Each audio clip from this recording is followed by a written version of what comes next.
all you need to know, the Bloomberg Quint podcast that prepares you for the day's business. Good morning and thanks for listening in. This is the daily morning update from Bloomberg Quint and I'm Alex Matthew. Today is the 12th of November. In the top news, the Reserve Bank of India has projected that the Indian economy likely slipped into a technical recession in the second quarter of the current financial year as the GDP contracted for a second straight quarter.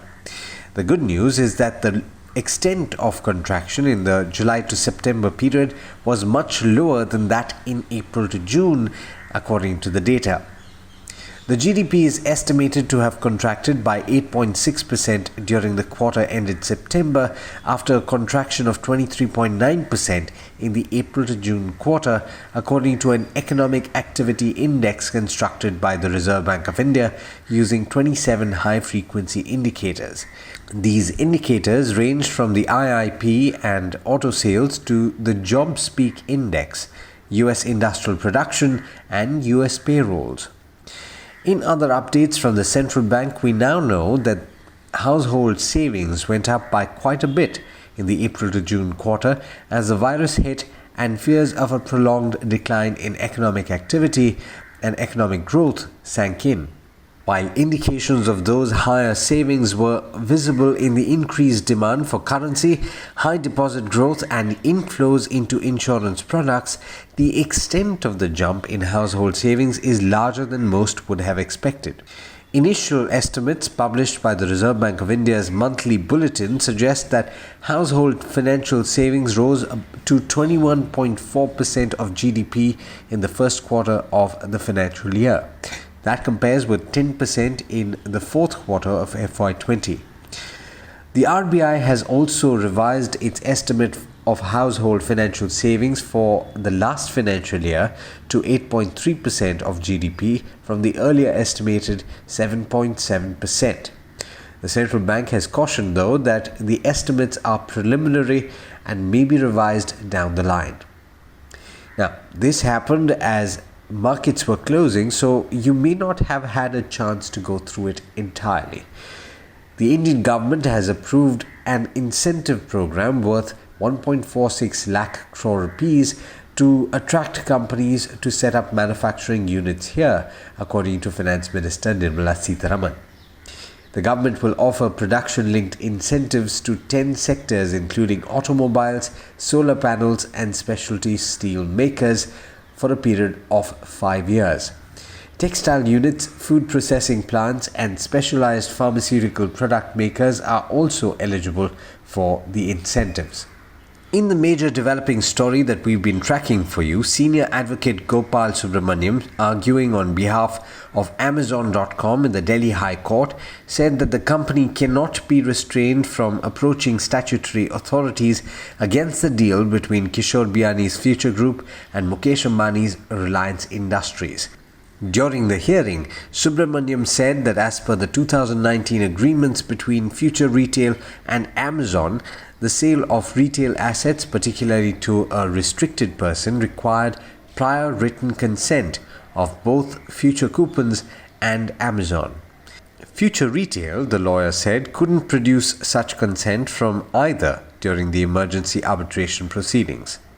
In international news, US National Security Advisor Robert O'Brien has said that China's latest clampdown in Hong Kong shows that the one country, two systems agreement or arrangement for the territory amounts to a fig leaf for dictatorship and warned of new sanctions.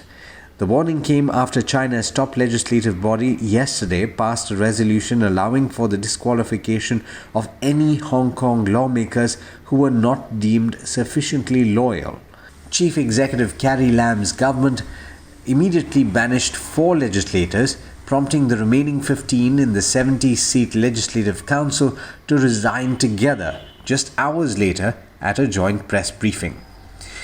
In international markets, US stocks have ended mixed yet again. The Dow ended flat while the S&P 500 climbed about 0.8%. The tech-heavy Nasdaq has climbed a further 2%. And 2 of the 3 early risers in the Asia-Pacific region were trading lower last I checked. With that, it's over to Hormuz Fatakia for the trade setup for the day in India. Morning Hormuz, how are we looking at the start today? Good morning to you, Alex, and to those tuning in as well.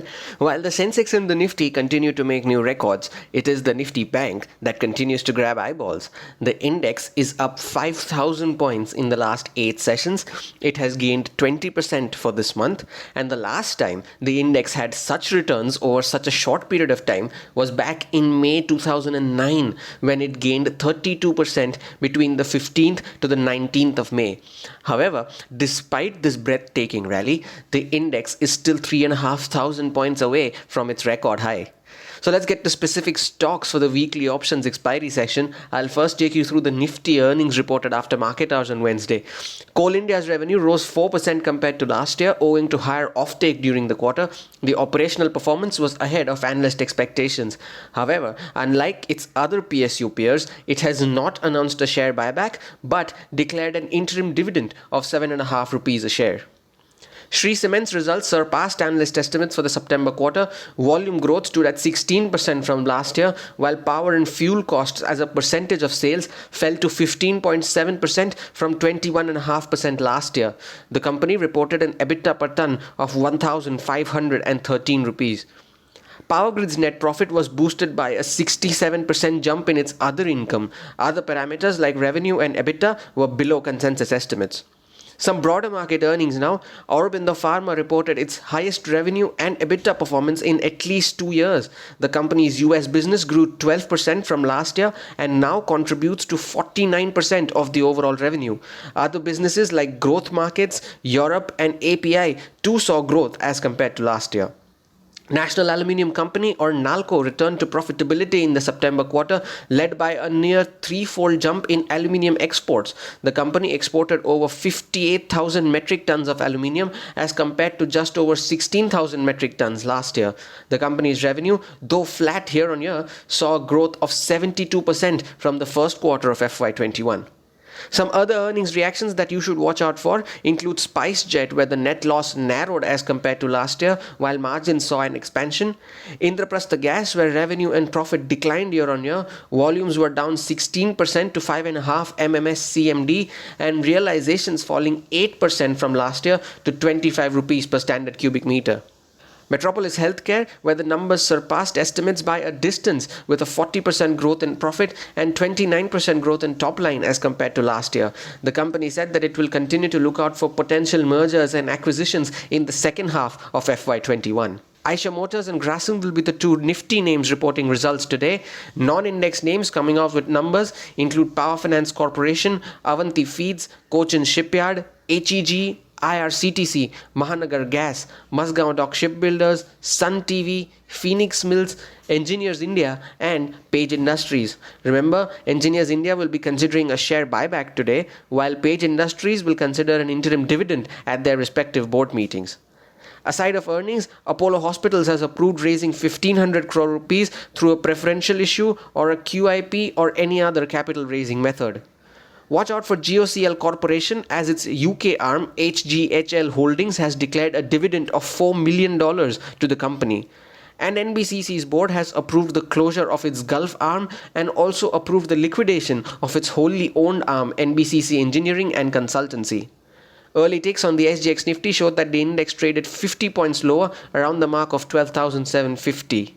More details on all of these stocks in our All You Need to Know copy on BloombergQuint.com. With that, I wish you a safe day ahead, and it's back to you, Alex.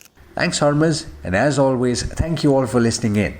That's all we have for you in this podcast, but as always, there's a lot more on the website BloombergQuint.com, so don't forget to check it out. This is Alex Matthews signing off. Have a great day.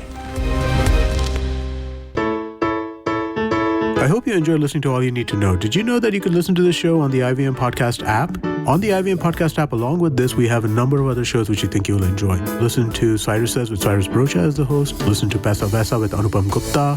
The Scene and the Unseen with Amit Verma, or Shunya One hosted by Shiladitya Mukhopadhyay and myself. Check out the IVM Podcast app to get more talk content that you will enjoy.